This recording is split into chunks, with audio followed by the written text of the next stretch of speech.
ইমাম তিরমিজি শরীফের হাদিসে পাক হার মাদ্রাসায় দাস দেওয়া হয়, জামিউত তিরমিজি, এটা হাদিসে পাক তিরমিজি শরীফের কিতাব প্রত্যেক মাদ্রাসা আমার টেবিলেই রয়েছে। কেউ দেখতে চাইলে আমি সঙ্গে সঙ্গে দেখাতে পারি। এই তিরমিজি শরীফের দ্বিতীয় খণ্ড দারুল উলুম দেওবন্দ প্রিন্টের 217 পৃষ্ঠা, এই কিতাবের 217 পৃষ্ঠা, পেজ নাম্বার 217, 217 পৃষ্ঠা। এবং আহমদ ইবনে হাম্বল তার মুসনাদের তৃতীয় খণ্ডের 294, 295 পৃষ্ঠা, হাদিস নাম্বার 1772। এবং ইমাম তিরমিজি শুধু বর্ণনা করেননি, এর তাহকিক করেছেন হাজা হাদিসুন হাসানুন সহিহুন, এই হাদিসের ইসনাদ হাসান এবং হাদিস সহিহ। হাদিস এখন আমি বলিনি, আমার প্রকৃতি হলো, নিয়ম হলো যে আমি হাদিস বলার আগে হাদিস কোন কিতাব এবং তার সনদ আমি বর্ণনা করে তারপর হাদিস বলি। এমন না যে যায়িফ হাদিস আপনাদের শুনিয়ে দিলাম, হাদিসে হাসান এবং হাদিসে সহিহ। আব্দুল্লাহ ইবনে আব্বাস রাদিয়াল্লাহু আনহু হাদিসের রাবী, আল্লাহ রাসূল সাল্লাল্লাহু আলাইহি ওয়াসাল্লামের সাথে ফরমিয়েছেন, ওয়াল্লাযী নাফসি বিয়াদিহি, ঈমান क्या है, ওয়াল্লাযী নাফসি বিয়াদিহি লা ইয়াদখিলু কলবা রাজুলিন আল ঈমান হাত্তা ইউহিব্বুকুম লিল্লাহি ওয়া লিরাসূলিহি। রাসূল পাক সাল্লাল্লাহু আলাইহি ওয়াসাল্লাম বললেন, খোদার কসম যার কবজায় কুদরত আমার প্রাণ। ভাই আল্লাহর নবীর কসম খাওয়া দরকার আছে? না। কসম না খেলে মানবেন না? নবী পাক যদি কসম না খান তাহলে আপনারা বিশ্বাস করবেন না ওনার কথা? তাও তো মানবেন না? তারপরে কসম খাচ্ছেন কেন? তারপরে কসম খাচ্ছেন, কসম তো দরকার নেই, সব ক্ষেত্রে তো কসম খাননি, বেশিরভাগই খাননি। আল্লাহর নবী তারপরে কসম খাচ্ছেন কেন? কারণ এটার প্রতি গুরুত্ব আরোপ করতে। কারণ জেনে রাখো, এটা ছাড়া ঈমান হতেই পারে না, এটা ছাড়া ঈমান হতেই পারে না। এজন্য ডেফিনিটলি বলছেন, ওয়াল্লাযী নাফসি বিয়াদিহি লা ইয়াদখিলু কলবা রাজুলিন আল ঈমান হাত্তা ইউহিব্বুকুম লিল্লাহি ওয়া লিরাসূলিহি। বলে খোদার কসম, নবীজি বলছেন, খোদার কসম যার কবজায় কুদরত আমার প্রাণ, সে রব্বে যুল জালাল আল্লাহর কসম, ততক্ষণ পর্যন্ত কোন ব্যক্তির কলবে ঈমান প্রবেশই করবে না যতক্ষণ পর্যন্ত ওই ব্যক্তি আমার নিকটাত্মীয়তার কারণে হেনা খানদান তোমাদেরকে মুহাব্বত না করবে। আল্লাহ রাসূল কসম করে বলেছেন, খোদার কসম, ততক্ষণ পর্যন্ত ওই ব্যক্তির কলবে ঈমান প্রবেশই করবে না যতক্ষণ পর্যন্ত ওই ব্যক্তি হে আমার খানদান তোমাদেরকে মুহাব্বত না করবে। তো যতক্ষণ পর্যন্ত আহলে বাইতের মুহাব্বত না করবেন, আল্লাহ রাসূল কসম করে বলেছেন, খোদার কসম তার কলবে ঈমান প্রবেশ করবে। অতএব যারা আহলে বাইতের দুশমনি রাখে আর এত বড় দাড়ি রাখে, ও মুসলমান। নবীজির কথা মানবেন না ওই মোল্লার কথা? নবী বলছেন, আল্লাহ রাসূল বলেছেন, খোদার কসম ওর কলবে ঈমান প্রবেশ করবে না, করতেই পারে না, ওই ঈমানদার না। তাই ঈমান আনার জন্য পহলা মুহাম্মদ ওয়া আলে মুহাম্মাদের মুহাব্বত, আহলে বাইতকে মুহাব্বত। ফের কি বলছেন দেখুন, এই হাদিস ইমাম সুয়ুতি তাফসীরের কিতাব, যার তাফসীরে জালালাইন হার মাদ্রাসায় দাস দেওয়া হয়, তার বিস্তারিত তাফসীর গ্রন্থ তাফসীর আদ-দুররুল মানসুর আল কাহিরা মিশর প্রিন্ট 13তম খণ্ডের 150 পৃষ্ঠা 151 পৃষ্ঠা। এবং হাদিসের কিতাবের মধ্যে আহমদ ইবনে হাম্বল তার মুসনাদ শরীফের 3য় খণ্ডের 295 পৃষ্ঠা। আমি তো ভাই কাউকে পার্সোনালি কাউকে অ্যাটাক করতেছি না, কাউকে অ্যাটাক করছি, যেটা সত্য সেটা বলছি। এখন আমি তো জানি না আপনারা কি আছেন, আপনাদেরকে তো আমি চিনি না, আমি নতুন লোক। আপনারা যদি নাদের মানেন তো আপনারা বারহাক ঠিক আছেন, মোমেন আছেন। আর যদি না মানেন তাহলে এখন মানেন, নতুন করে ঈমান আনেন, এটা আমার বক্তব্য। আর যদি মানেন তো আলহামদুলিল্লাহ আপনারা মোমেন। আমি তো জানি না আপনারা কি, আমাকে যেটা কোরআন ও হাদিসে আছে বলতে হবে। আপনি বড়জোর আমি যেটা বলবো দেখাবার জিম্মাদারি আমার। আপনার যদি দেখার প্রয়োজন হয় আপনি আমাকে দেখতে পারেন, থাকার পরে যদি কেউ না মানে লা ইকরাহা ফিদ্দীন, ধর্মে কোনো জবরদস্তি নাই, মানে না মানে আপনার ব্যাপার। কেউ যদি কোরআন না মানে তো আমি কি করব? কেউ যদি মূর্তি পূজা করে তো আমি কি করব? আমার কিছু করার আছে? আমি কোরআন দেখাচ্ছি, হাদিস দেখাচ্ছি, আপনি বলেন আমি কোরআন মানবো না, হাদিস মানবো না, আমার কিছু করার নাই। আপনি যদি বলেন আমি নিজে নিজে আমি জাহান্নামের রাস্তা যাবো, যান। আমার কাজ দুটো রাস্তা দেখিয়ে দেওয়া, এটা জান্নাতের রাস্তা, এটা দুটো রাস্তায় দেখিয়ে দেওয়া আমার কাজ, চলা আপনাদের কাছে, বুঝেছেন না? আল্লামা আহমদ ইবনে হাম্বল তার মুসনাদের 3য় খণ্ডে 295 পৃষ্ঠায় এবং ইমাম হাকিম তার মুস্তাদরাক আলা সাহিহাইনের 3য় খণ্ডের 332 থেকে 333 পৃষ্ঠায় হাদিস শরীফটি বর্ণনা করে তাহকিক করেছেন, হাজা হাদিসুন সহিহুন আলা শারতিশ শাইখাইন। এই হাদিস বুখারী ও মুসলিমের শর্তে সহিহ, সেই হাদিস। আল্লাহ রাসূল সাল্লাল্লাহু আলাইহি ওয়াসাল্লাম ফরমিয়েছেন, আল্লাহ লা ইয়াদখুলু কলবা মুসলিমিন আল ঈমান। এতক্ষণ বললেন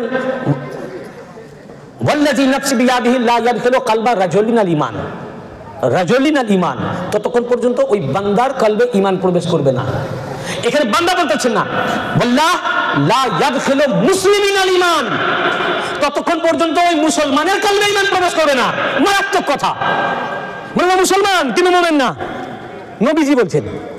এবং হাদিস সহিহ, এবং সহিহ নয় বুখারী ও মুসলিমের শর্তে সহিহ।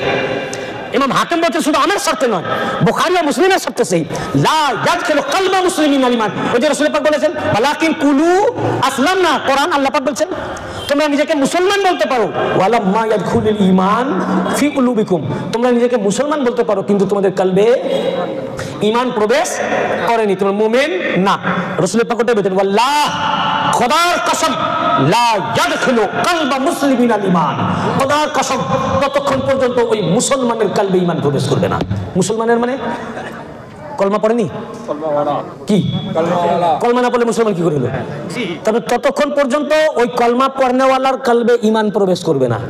সেন্টেন্সটা দেখুন, মুসলমানের কলবে ঈমান প্রবেশ করবে না, তার মানে ততক্ষণ পর্যন্ত ওই কালেমা পড়নেওয়ালার কলবে ঈমান প্রবেশ করবে না, ওই নামাজির কলবে ঈমান প্রবেশ করবে না, ওই রোজাদারের কলবে ঈমান প্রবেশ করবে না, ওই হাজি সাহেবের কলবে ঈমান প্রবেশ করবে না, ওই পীর সাহেবের কলবে ঈমান প্রবেশ করবে না, যতক্ষণ পর্যন্ত না ওই মুসলমান কালমা পড়নেওয়ালা, ওই পীর সাহেব, ওই নামাজি, ওই রোজাদার, ওই হাজি সাহেব ইউহিব্বুকুম হাত্তা ইউহিব্বুকুম লিল্লাহি ওয়া লিকারাবাতি, যতক্ষণ পর্যন্ত না ওই মুসলমান, ওই নামাজি, ওই রোজাদার, ওই হাজি সাহেব, ওই পীর সাহেব আমার আত্মীয় আমার আহলে বাইতকে মুহাব্বত না করবে, অর্থাৎ যতক্ষণ পর্যন্ত আমার আহলে বাইতকে মুহাব্বত না করবে, কলমা পড়ার জন্য মুসলমান আছে, মসজিদ যেতে পারে 5 ওয়াক্তে, ও নামাজি আছে, রোজা রাখতে পারে রমজান মাসে, ও রোজাদার আছে, দাড়ি রাখতে পারে, ও দাড়িওয়ালা আছে, টুপি পাগড়ি পড়তে পারে, ও পাগড়িওয়ালা আছে, কোরআন পড়তে পারে, ও কারি আছে, কিন্তু কলবে ঈমান প্রবেশ করেনি, কারণ আহলে বাইতের মুহাব্বত নাই। যতক্ষণ পর্যন্ত লা ওয়াল্লাহ, কসম করে বলতে খোদার কসম, ততক্ষণ পর্যন্ত আল্লাহ লা ইয়াদখিলু কলবা মুসলিমিন আল ঈমান, ততক্ষণ পর্যন্ত মুসলমানের কলবে, ওই নামাজির কলবে, রোজাদারের কলবে, হাজী সাহেবের কলবে ঈমানই প্রবেশ করবে না, যতক্ষণ পর্যন্ত ওই নামাজি, ওই রোজাদার, ওই হাজী সাহেব খোদার কসম আমার আহলে বাইতের মুহাব্বত না করবে। আহলে বাইতের মুহাব্বত ঈমান, উনার মুহাব্বত রেখে নামাজ পড়েন কবুল, রোজা রাখেন কবুল, হজ করেন কবুল, যাকাত দেন কবুল। আপনার এই নামাজ, রোজা, হজ, যাকাতকে যদি কবুল করতে চান, পহেলা শর্ত মুহাম্মদ ওয়ালে মুহাম্মাদের মুহাব্বত। খুঁজুন, তালাশ করুন আহলে বাইত পাককে কোথায় আছে। সব আমাদের বেকার হয়ে যাবে ভাই, এত বছরের আপনার মেহনত সব পানিতে চলে যাবে।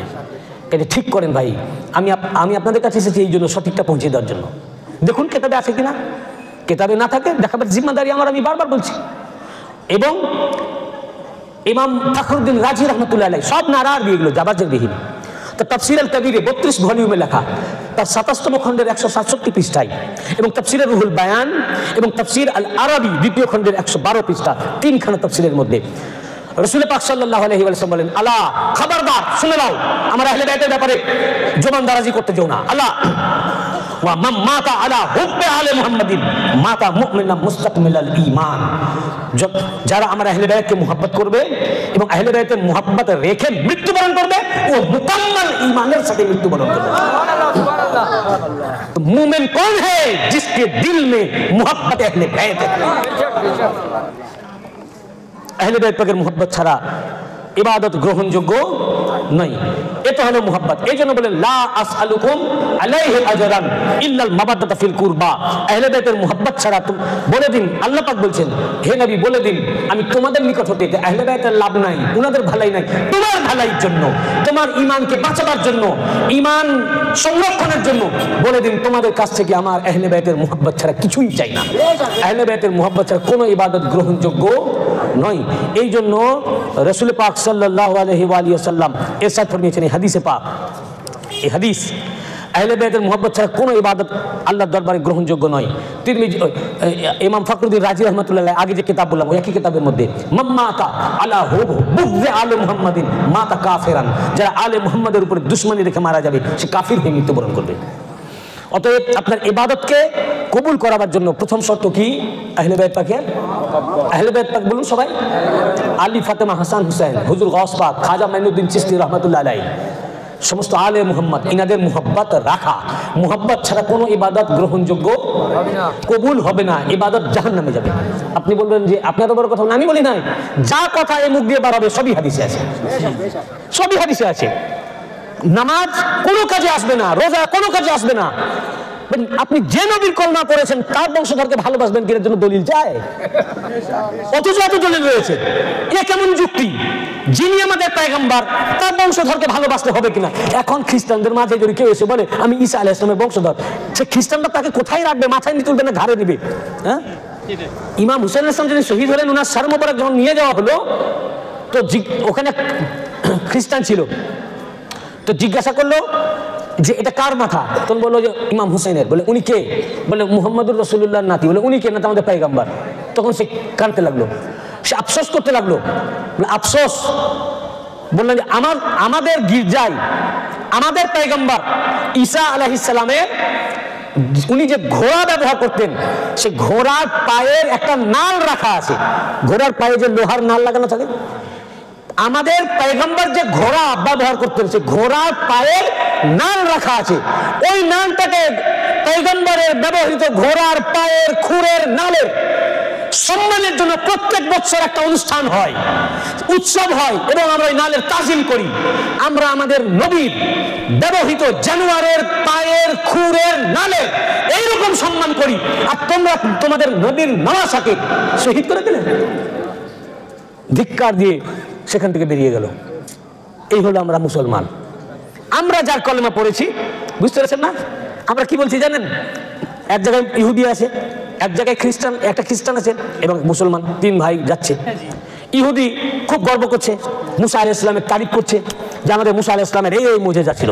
উনি যখন নীল নদে লাঠি দিয়ে আঘাত করতেন তো রাস্তা হয়ে যেত, লাঠি ছেড়ে দিতেন সাপ হয়ে যেত। তো ঈসা আলাইহিস সালামের যে উম্মত ঈসাই, ও দেখছে মুসা আলাইহিস সালাম এত তারিফ করলো, তাহলে আমি কিসে কম? বলে তোমার মুসা আলাইহিস সালাম এই করতেন আর আমার ঈসা আলাইহিস সালাম শোনো, তোমার উনি তো এই করতেন, আমাদের ঈসা আলাইহিস সালাম মুর্দাকে জিন্দা করে দিতেন। মুসলমানটা চুপ করে আছে। তখন দুই খ্রিস্টান আর ঈসা বলছে যে আমরা তো এত বললাম, মুসলমান কিছু বলছে না কেন? তো ভাই তোমাদের নবীর ঘটনা কিছু বলো। ইহুদি তো তার পয়গম্বরের কথা বললো, আর ঈসাই তোই বললো। তো বলে আমাদের পয়গম্বরের কথা কি বলবো, আমাদের নবী তো আমাদের বড় ভাই। ওরা করতেছে তাদের পয়গম্বরকে উঁচা, আর এরা করতেছে তাদের পয়গম্বরকে নিচা। এই হলাম আমরা মুসলমান, বুঝতে পারছেন না? এই আমাদের অবস্থা। তো রাসূল পাক সাল্লাল্লাহু আলাইহি ওয়া সাল্লাম ইরশাদ ফরমিয়েছেন কোন ইবাদত গ্রহণযোগ্য হবে না আল্লাহর দরবারে আহলে বাইতের মুহাব্বত ছাড়া। এই হাদিস ইমাম তাবরানী রওয়ায়াত করেছেন। তাবরানী মুজামুল আওসাত 4th খণ্ডের 212 পৃষ্ঠা, হাদিস নম্বর 4002, এবং ইমাম হাইসামি মাজমুউজ জাওয়ায়েদের 7ম খণ্ডের 172 পৃষ্ঠা। ইমাম হাইসামি বলেছেন রিজালুহু রিজালুস সিকা, এই সমস্ত রিজাল সিকা রিজাল বিশ্বস্ত রাবী। ইমাম জুরজানি তারিখ জুরজানি 369 পৃষ্ঠা। ইমাম যাহাবী আসমাউর রিজালের মুহাদ্দিস, ফান্নে হাদিসের খুব বড় মুহাদ্দিস, তিনি তার আসমাউর রিজাল কিতাব মিজানুল ইতিদাল 3য় খণ্ডের 171 পৃষ্ঠা, 4খানা হাদিসের কিতাবের মধ্যে জাবের ইবনে আব্দুল্লাহ আল আনসারী রাদিয়াল্লাহু আনহু বর্ণিত, তিনি বর্ণনা করেন আন জাবের ইবনে আব্দুল্লাহ আল আনসারী قال خطبنا রাসূলুল্লাহ সাল্লাল্লাহু আলাইহি ওয়া সাল্লাম, একদিন রাসূল পাক সাল্লাল্লাহু আলাইহি ওয়াসাল্লাম আমাদের মধ্যে খুতবা দিচ্ছিলেন। ফাসামিতুহু, তো আমি আল্লাহর রাসূল থেকে নিজের কানে শুনেছি বলতে, ওয়া হুয়া ইয়াকুল, আল্লাহর নবী বলিতেছেন ইয়া আইয়ুহান নাস মান আবগাদানা আহলাল বাইত হাসারাহুল্লাহ হাসারাহুল্লাহ ইয়াউমাল কিয়ামাহ ইয়াহুদিয়ান। আল্লাহ রাসূল বলেন শোনো, যারা আমার আহলে বাইতের প্রতি দুশমনী রাখবে, বুগজ রাখবে, আদালত রাখবে, হিংসা রাখবে, এই দুশমনী রেখে যে মারা যাবে, আল্লাহ পাক কিয়ামতের দিনে তাকে ইহুদি বানিয়ে ইহুদিদের জামাতে তুলবেন। যখন এই কথা বললেন, জাবের ইবনে আব্দুল্লাহ আনসারী বললেন আমার একটা প্রশ্ন জেগে গেল। আমি জিজ্ঞাসা করলাম ইয়া রাসূলুল্লাহ, ফাকুলতু ইয়া রাসূলুল্লাহ সাল্লাল্লাহু আলাইহি ওয়া সাল্লাম ওয়া ইন সামা ওয়া সাল্লা, হে আল্লাহর রাসূল, সে যদি রোজাও রাখে আর নামাজও পড়ে আর আহলে বাইতের প্রতি দুশমনী রাখে, তাও তাকে কি ইহুদিদের জামাতে তোলা হবে? ক্বালা নাম মাররাতাইন ইন সামা ওয়া সাল্লা। আল্লাহ সুবহানাহু হ্যাঁ হ্যাঁ দুইবার বললেন, যদি সে রোজাও রাখে আর নামাজও পড়ে আর আমার আহলে বাইতের প্রতি যদি দুশমনী রাখে, তার না নামাজ কবুল না রোজা, আল্লাহ পাক তাকে ইহুদি করে ইহুদিদের জামাতে তুলবেন, ও মুসলমানদের জামাতে উঠবে না। এই হাদিসে মুহাম্মদ মুস্তাফা সাল্লাল্লাহু আলাইহি ওয়াসাল্লাম বললেন ও তার যদি রোজাও রাখে নামাজও পড়ে, তার নামাজ রোজা হজ যাকাত কিছুই আল্লাহর বারগাহে গ্রহণযোগ্য নাই। আল্লাহ রাসূল সাল্লাল্লাহু আলাইহি ওয়াসাল্লাম বলেছেন, এই হাদিস আহমদ ইবনে হাম্বল ফাদাইলুস সাহাবা 2য় খণ্ডে 661 পৃষ্ঠায়, মুহিবুদ্দিন আত-তাবাই আর রিয়াদুন নাদারা ফি মানাকিবিল আশরা 1ম খণ্ডে 362 পৃষ্ঠায়, আল্লামা জালালউদ্দিন সুয়ুতী তাফসীরে দুররে মানসুরে 13তম খণ্ডের 152 পৃষ্ঠা, আল্লামা হাকিম মুস্তাদরাক আলা সাহিহাইনের 3য় খণ্ডের 175 থেকে 176 পৃষ্ঠা হাদিস হাদিস নাম্বার 4780। এবং ইমাম হাকিম বলেছেন হাজা হাদিসুন সহিহুল ইসনাদ, এই হাদিসের ইসনাদ সহিহ। হাদিস কি সহিহ? বলুন হাদিস সহিহ।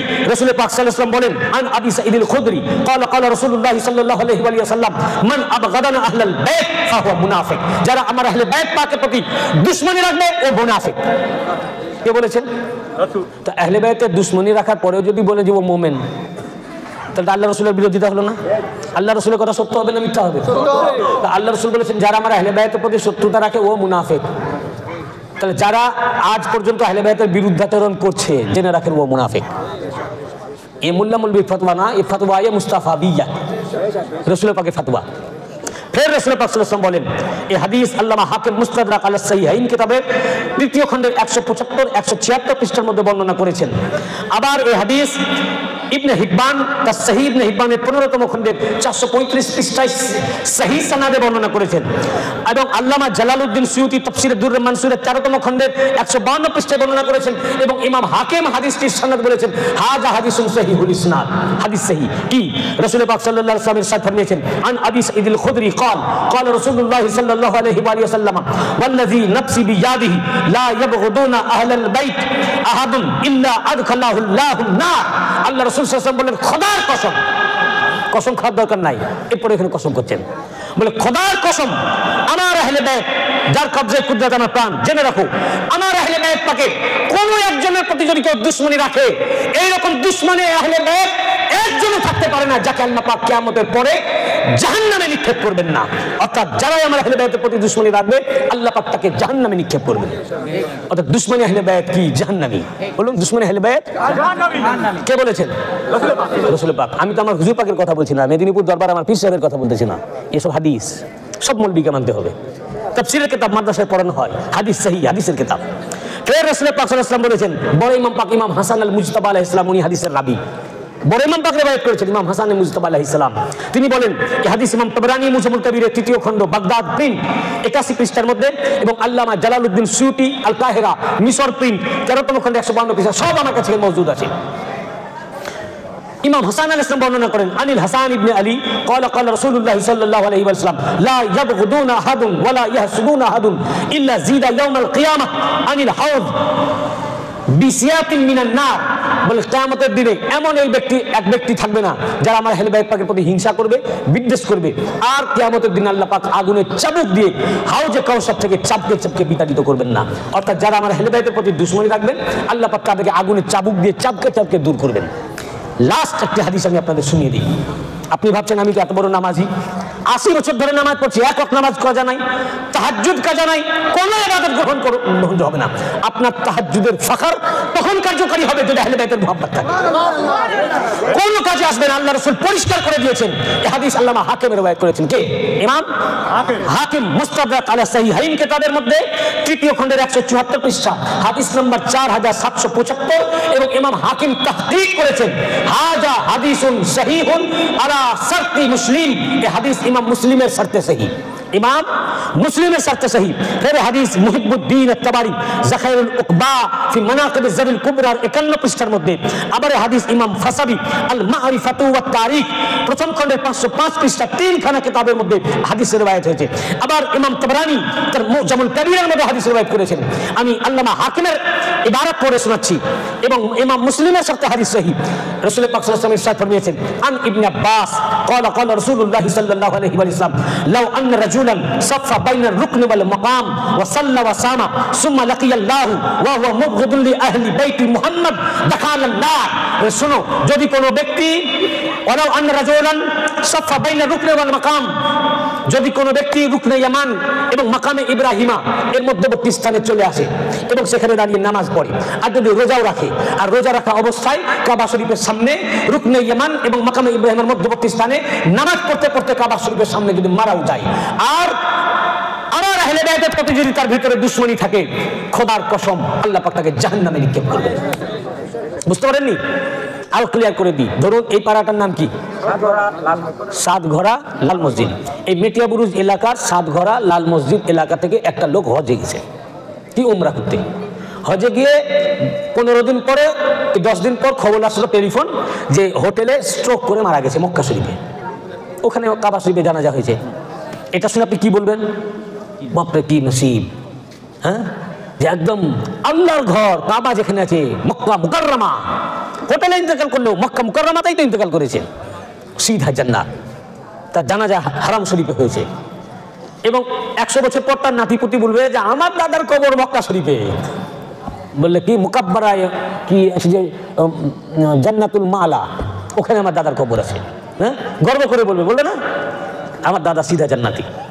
আবার ধরুন এই এলাকার লোক গরিব মানুষ হজে যেতে পারেনি, বাড়িতে নামাজ পড়ছে, নামাজ পড়তে পড়তে সালাম ফেরাবার আগেই স্ট্রোক হয়ে গেছে, জান কবজ হয়ে গেছে। আপনি কি বলবেন?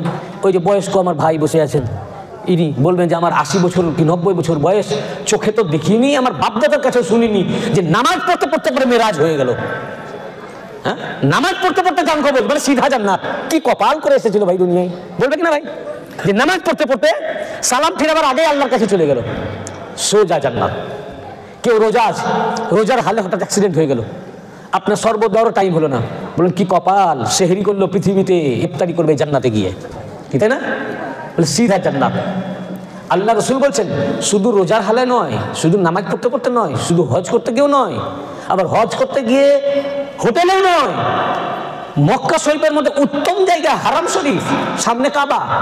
আবার হারাম শরীফের মধ্যে কিছু কিছু উত্তম জায়গা আছে যেখানে দোয়া বেশি কবুল হয়, যেমন বাইতুল্লাহ শরীফের চৌকাঠে দোয়া কবুল বেশি হয়।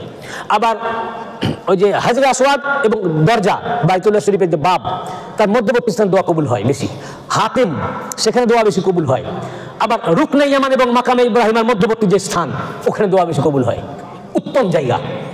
আল্লাহ রসুল বলছেন শুধু হজ করতে যায়নি, হজ করতে গিয়ে রাস্তায় কি হোটেলে নয়, হারাম শরীফের ভিতরে। আবার হারাম শরীফের ভিতরে উত্তম জায়গা রুকনে ইয়ামান এবং মাকামে ইব্রাহিমের মধ্যবর্তী স্থানে দাঁড়িয়ে গেছে। আবার ও রোজা অবস্থায় আছে, ভোরে সেহরি করেছে। রোজার হালে হজ করতে গিয়ে হারাম শরীফের ভিতরে সামনে 5 হাত 4 হাত আগে কাবা, কাবা শরীফকে দেখে, সামনে কাবাকে দেখে নিয়ত করেছে ইলা জিহাতিল কাবাতি শরীফাত, আল্লাহু আকবার। কাবাকে সামনে দিকে নিয়ত করে নামাজে দাঁড়িয়ে গেছে। আল্লাহ রসুল বলছেন রোজাতেও আছে, হজ করতে গিয়ে রোজা অবস্থায় বাইতুল হারামের ভিতরে রুকনে ইয়ামান এবং মাকামে ইব্রাহিমের মধ্যবর্তী স্থানে উত্তম জায়গায় কাবাকে সামনে দেখতেছে 4 কি 5 হাত আগে কাবা, কাবা শরীফের জিয়ারত করতে করতে কাবা শরীফের সামনে বাইতুল হারামের মধ্যে রোজার হালাতে যদি ওখানেই মারা যায়, জান কবজ ওখানেও যদি হয়ে যায়, আর আমার আহলে বাইতের প্রতি যদি দুশমনি থাকতো, দেখাবার না আল্লাহকে জাহান্নামে নিক্ষেপ করবে। বলো না নামাজ কবুল, না রোজা কবুল, না হজ কবুল, না তাওয়াফে কাবা কবুল, না জিয়ারতে কাবা কবুল, না সাফা মারওয়া সাই কবুল, না মাকামে ইব্রাহিমের সামনে 2 রাকাত ওয়াজিব তাওয়াফ কবুল, না জমজম কবুল, না তাওয়াফে কাবা কবুল, না হজ, না যাকাত, না রোজা, না ইবাদত, না বندگی, সারা ইবাদত কাবা শরীফের ভিতরেও যদি মারা যায় ও জাহান্নামে প্রবেশ করবে। কার কথা? ये वलीउल्लाह का बाप, वलीउल्लाह की बात नहीं, ये हदीस मोहम्मद मुस्तफा और हदीस सही है। ইমাম মুসলিম হাদিসে রওয়ায়াত করেছেন আল্লাহ রাসূল সাল্লাল্লাহু আলাইহি ওয়াসাল্লাম বলেছেন এত উত্তম জায়গাতেও মারা গেলেও আল্লাহ পাক ওকে জাহান্নামে নিক্ষেপ করবেন যদি আমার আহলে বাইতের প্রতি দুশমনী নিয়ে আমার সামনে আসে। দুশমনী যদি রাখেন তার না মক্কা শরীফ যাওয়া কবুল, না কাবা শরীফ তাওয়াফ করা কবুল, না কাবা শরীফের ভিতরে যদি আজরাইল আলাইহিস সালাম তার জান কবজ করে নেয়, তার ডেড বডি ওখানেও যদি পড়ে তো তার না তাও কবুল, সব তার আল্লাহ জাহান্নামে নিক্ষেপ করবেন। বলুন এবারে রাসূল পাকের কথা শুনবেন না মৌলভী সাহেব যা বলছে তা শুনবেন? আহলে বাইতের মুহাব্বত ছাড়া তো কিছুই নাই। এই নামাজ के, रोजा के, हज के, काबा शरीफ तवाफ के, साफा मरवा साई के, रुकने यमान मकामे इब्राहिमेর সামনে 2 রাকাত ওয়াজিব তাওয়াফ নামাজ के, এগুলোকে যদি কবুল করাতে চান প্রথমে আহলে বাইতের মুহাব্বত রেখে হজে যান, উমরাতে যান, কাবা তাওয়াফ করেন, সব গ্রহণযোগ্য, আল্লাহ দরবার কবুল হবে। রাসূল পাক সাল্লাল্লাহু আলাইহি ওয়াসাল্লাম বলেছেন আমার এখানে 15টা হাদিসের কিতাব থেকে কোট করা আছে। তিরমিজি শরীফের দ্বিতীয় খণ্ড 215 পৃষ্ঠা। কত পৃষ্ঠা? তিরমিজি শরীফের দ্বিতীয় খণ্ডে 215 পৃষ্ঠা। এবং ইমাম তিরমিজি বলেছেন হাজা হাদিসুন হাসানুন সহিহুন, এই হাদিস হাসান এবং হাদিস সহিহ। হাদিস কি কারো বলে অবকাশ নাই যে উনি তো বলেছেন না জয়ীফ হাদিস আছে, যদিও জয়ীফ হাদিস মুনকার না, জয়ীফ হাদিস কিন্তু হাদিস সহিহ। ইমাম তিরমিজি তাহকিক করেছেন। রাসূল পাক সাল্লাল্লাহু আলাইহি ওয়াসাল্লাম বলেন এই হাদিসের রাবি মাওলা আলী আগে কি বললেন? যতই মুহাব্বত করুক না, যতই নামাজ পড়ুক আর রোজাও রাখুক, আল্লাহ পাক ইহুদিদের জামাতে তুলবেন। আপনি কার সাথে উঠতে চান, ইহুদিদের সাথে না নবী পাকের সাথে? বলুন নবী পাকের সাথে উঠতে গেলে কি করতে হবে? তিরমিজি শরীফ দ্বিতীয় খণ্ড 215 পৃষ্ঠা দেওবন্দ প্রিন্ট। এই হাদিসের রাবি খোদ মাওলা আলীউল মুরতাজা আলাইহিস সালাম। সুবহানাল্লাহ। তিনি রিওয়ায়াত করছেন যে একদিন রাসূল পাক আখাযা বিয়াদে হাসানিন ওয়া হুসাইন, হাসান হুসাইন আলাইহিস সালামের হাত দুটি ধরলেন, ধরে বললেন দেখুন এগুলো তো সব কোরআন হাদিস, এটা তো ইসলাম। এগুলো তো ভাই মৌলভী সাহেব বলেন না, কেন এত রাগ কেন ওনাদের উপরে ভাই? আর কতদিনের রাগ পুষে রাখবেন? সত্য ঢেকে রাখা সম্ভব নয়, শাক দিয়ে মাছ ঢাকা যায় না। আপনারা মাদ্রাসায় পড়ছেন, এই কিতাবগুলো পড়েছেন আর লুকিয়ে রেখে দিয়েছেন, এই আম জনতাকে গুমরাহির দিকে ঠেলে দিচ্ছেন, সাধারণ মানুষকে। আর কতদিন আহলে বাইতের প্রতি দুশমনীকে পুষে রাখবেন ভাই? তওবা করুন, এখনো সময় আছে। কিন্তু এই জান কবজ হয়ে গেলে আর কিছু করার থাকবে না। তখন আপনি আল্লাহকে বলবেন এবার ফিরিয়ে দেন, এবার আমি ঠিক পথে চলবো, কিন্তু কোনো আর কাজে আসবে না। কাজে এখনো সময় আছে ভাই, মৃত্যুর আগে নিজেকে ঠিক রাস্তায় আনুন। মাওলা আলীউল মুরতাজা আলাইহিস সালাম বর্ণনা করেন যে রাসূল পাক সাল্লাল্লাহু আলাইহি ওয়াসাল্লাম ইমাম হাসান হোসেনের হাত দুটি ধরলেন। প্রত্যেক মাদ্রাসায় হাদিস পড়ানো হয়, এই হাদিস না পড়লে মৌলভী হবে না। তো আপনি কি করে মৌলভী হলেন? আর এই হাদিস আপনি জানেন না? তিরমিজি শরীফ আমার এখানেই আছে, আমি এখনই খুলে দেখাতে পারি। রাসূল পাক সাল্লাল্লাহু আলাইহি ওয়াসাল্লাম বললেন হাসান আখাযা বিয়াদে হাসানিন ওয়া হুসাইনিন ফাকাল মান হাব্বানি ওয়া হাব্বা হাযাইন ওয়া আবাহুমা ওয়া উম্মাহুমা কানা মাই ফি দারাজাতি ইয়াউমাল কিয়ামা। আল্লাহ রাসূল বলেন যারা আমাকে মহব্বত করে, যারা আমাকে মহব্বত করবে এবং যারা আমার এই দুই শাহজাদাকে মহব্বত করবে, হাসান হুসাইনকে, ওয়া আবাহুমা এবং এই দুজনের আব্বা আলীকে মহব্বত করবে, ওয়া উম্মাহুমা এবং এই দুজনের আম্মা জান মা ফাতিমাকে মহব্বত করবে, বাস এই পাঁচ জন। আর কোনো শর্ত উল্লেখ করেন নাই হাদিসের মধ্যে। আমাকে মহব্বত করবে, ওয়া আবাহু ওয়া হাযাই এবং এই দুইজন হাসান হুসাইনকে মহব্বত করবে, ওয়া আবাহুমা এবং এদের দুজনের বাবা আলীকে মহব্বত করবে, ওয়া উম্মাহুমা এবং এই দুজনের মা ফাতিমা। কজন হলেন? এই পাঁচ জনকে যারা মহব্বত করবে কানা মাই ফি দারাজাতি ইয়াউমাল কিয়ামা, কিয়ামতের দিনে তারা আমার সাথে আমার মর্যাদায় অবস্থান করবে। বলেননি জান্নাত যাবে।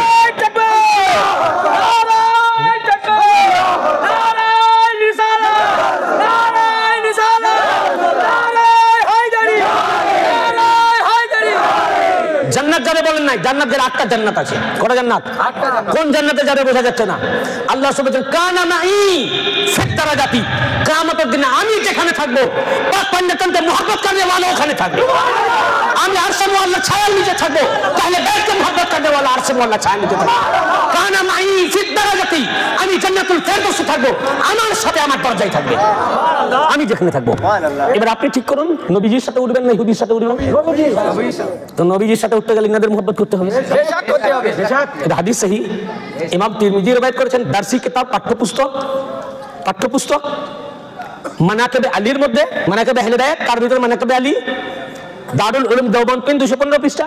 এবং যদি আপনার কাছে অন্য প্রিন্ট থাকে, যারা আরবি জানেন না, বাংলা থাকে, আপনি মানাকিবে আহলে বাইত, মানাকিবে আলী চ্যাপ্টার খুঁজে বার করে দেখলেন, পৃষ্ঠা মিলবে না, কিন্তু এই চ্যাপ্টারই আছে। বাংলাতে তর্জমা হয়ে গেছে, ইসলামিক ফাউন্ডেশন করেছে, তাওহীদ পাবলিকেশন করেছে। তাহলে কি বোঝা গেল? আহলে বাইত পাক ছাড়া কোনো গতি নেই, আহলে বাইত পাক ছাড়া না নাজাত নাই, মুক্তি নাই, ইনারা ঈমান। কাজেই নামাজ যে পড়তে আল্লাহ বলেছেন কাকে? আহলে বাইতের মুহাব্বতকারীকে।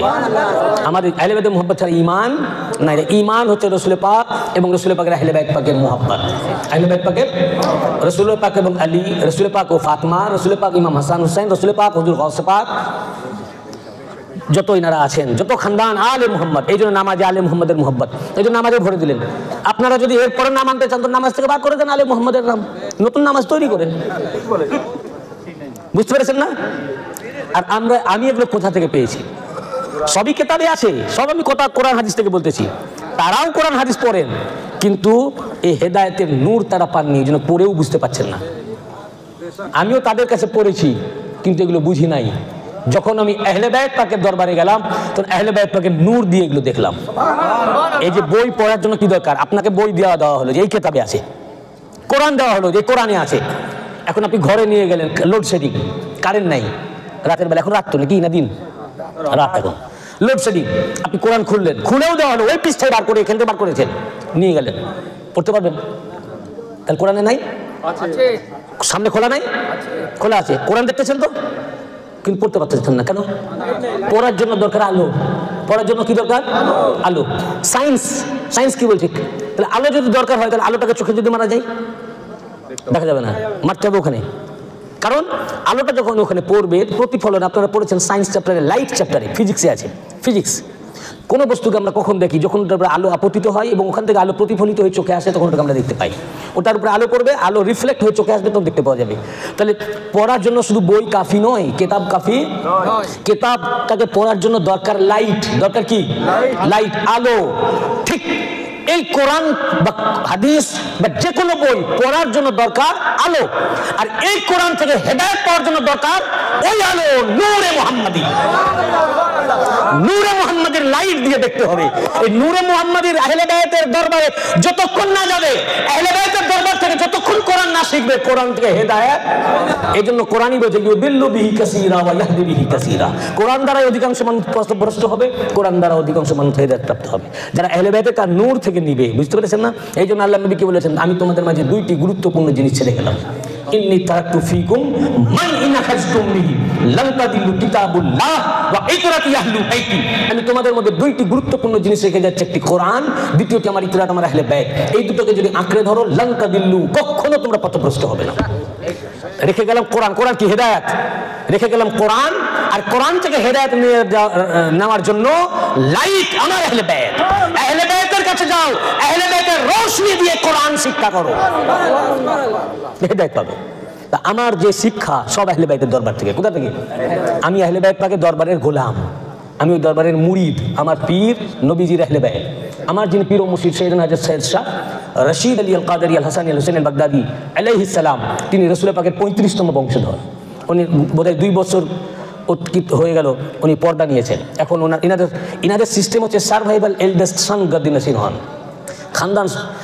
ইনারা আজ থেকে আনুমানিক 250 বছর আগে বাংলাদেশ থেকে, বাগদাদ শরীফ থেকে এখানে এসেছেন।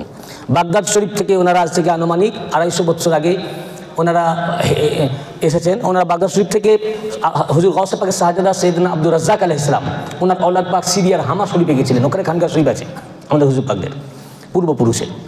সেখান থেকে গাউস পাকের হুকুম হলো এই হিন্দুস্তানে আসার জন্য। তখন ওনারা আবার বাগদাদ শরীফে আসলেন। বাগদাদ শরীফ থেকে সেখানকার সনদ নিয়ে হিন্দুস্তানের ওড়িশার চাঁদবালি বন্দর হয়ে মেদিনীপুরে আসলেন। ওনারা যখন মেদিনীপুর ঢুকবেন, তার আগে মেদিনীপুরের পটাশপুরে একজন ওলি আল্লাহ ছিলেন, হযরত মুজাকিরা-ই কুতুবুল আলামিন কিতাবের মধ্যে এসেছে। হযরত আবুল বাকার রহমাতুল্লাহ আলাইহি খুব বড় ওলি আল্লাহ ছিলেন, উনি ওখানে ছিলেন। ওনার ভাগ্নে হযরত দানেশমন্দ রহমাতুল্লাহ আলাইহি, উনি খুব বড় আলেম পণ্ডিত ছিলেন। ওনার আবার ভাগনা। তো মামাকে চিঠি লিখলেন যে আমি আপনার কাছে মুরিদ হতে চাই। উনি বললেন তুমি আমার কাছে মুরিদ হবে না। চিঠির উত্তরে লিখলেন, অতি সত্তর বাগদাদ শরীফ থেকে হুজুর গাউসে পাক বাংলার উদ্দেশ্যে কদম পাক বার করেছেন। উনি এখানে আসবেন, উনি তোমাকে বায়াত করবেন। ওনাকে তুমি কিভাবে চিনবে? তুমি কিছু প্রশ্ন করার আগেই তোমার উত্তর উনি তোমাকে দিয়ে দিবেন। তারপরে যখন উনি আসলেন, আজ থেকে আনুমানিক 250 বছর আগে মেদিনীপুরে, ওনারা খবর পেলেন।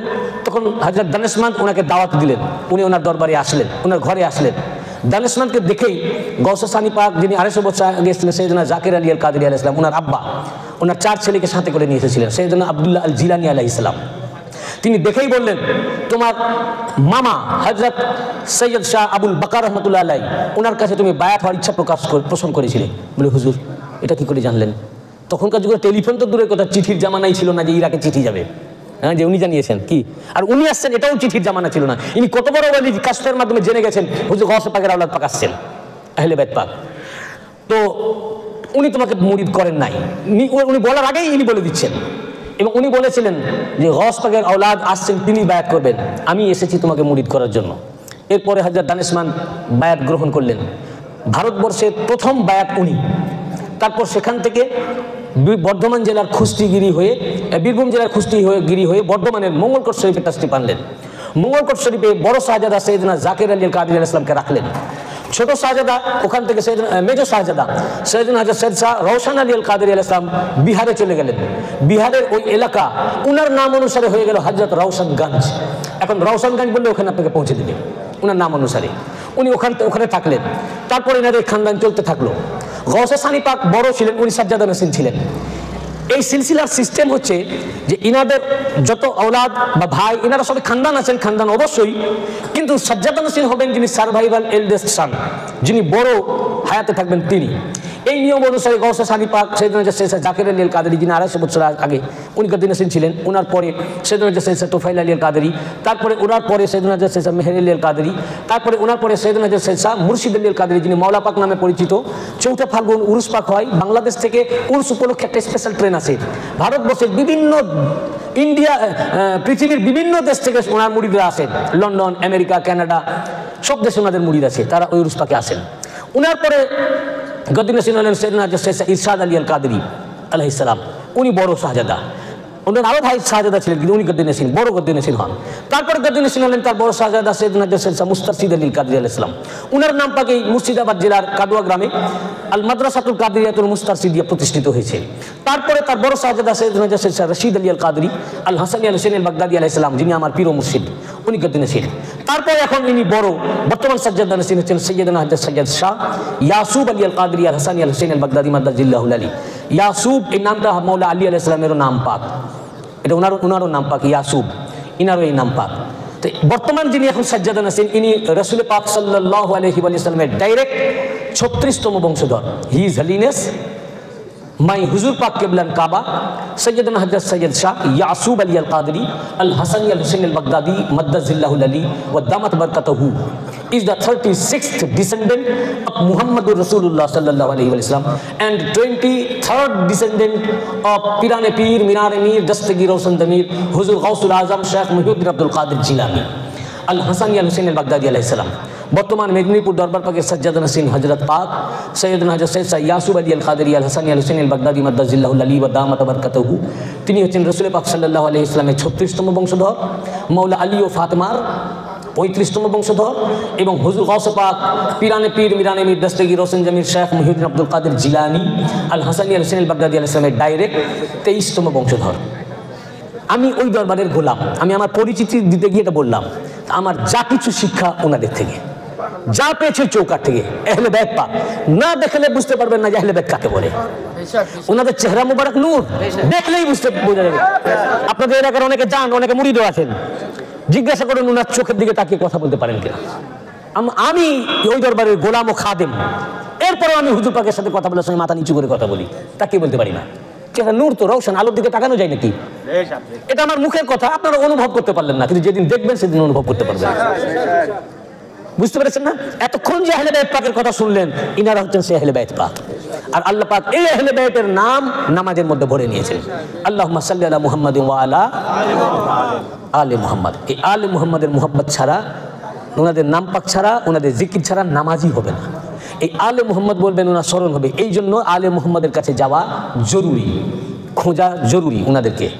আর এতক্ষণ আমরা কোরআন ও হাদিস শরীফ থেকে যা কিছু বর্ণনা করলাম, তা থেকে আমরা পেলাম কি? ঈমানটা হচ্ছে মূল। ঈমান ছাড়া কোনো ইবাদত গ্রহণ হবে না। কোনো নামাজ, আল্লাহ পাক যে নামাজ পড়তে বলেছেন, ইমানদারকে রোজা করতে বলেছেন, ইমানদারকে হজ করতে বলেছেন, ইমানদারকে যাকাত দিতে বলেছেন, ইমানদারকে কোরআন পড়তে বলেছেন, ইমানদারকে, সব ইমানদারকে। আর ঈমান হচ্ছে মুহাম্মদ ওয়া আলে মুহাম্মাদের মুহাব্বত। ওনাদের মুহাব্বত ছাড়া ঈমান কালবে প্রবেশ করবে না। তো অতএব আমাদেরকে নামাজ অবশ্যই পড়তে হবে, কোনো গতি নাই, রোজা রাখতেই হবে, এগুলো করতেই হবে, কিন্তু আহলে বাইতের মুহাব্বত রেখে। মুহাব্বত যদি না থাকে, এগুলো করে কোনো লাভ নাই। শুধু উপবাস হবে, সুগার টুগার কন্ট্রোল হতে পারে, আমি জানি না। কাজেই ভাই, কুল্লু নাফসিন যায়কাতুল মাউত, প্রত্যেক নফসকে মৃত্যু চাকতে হবে। কাজে ঈমান ভাই ঠিক করুন। যদি ভুল রাস্তায় ছিলেন, এখন সোজা রাস্তায় ভাই আসেন। আর যদি ঠিক আছেন তো ঠিক আছেন, খুবই ভালো কথা, আলহামদুলিল্লাহ। এখন আমাদেরকে কেউ বাঁচাবে না, কবরে কেউ আসবে না। কবরে শুধু আসবে মুহাম্মদ ওয়া আলে মুহাম্মাদের মুহাব্বত, এবং রাসূল পাক স্বয়ং কবরে হাজির হবেন। বুখারীতে হাদিস পাওয়া যায়, নিজেই আসবেন।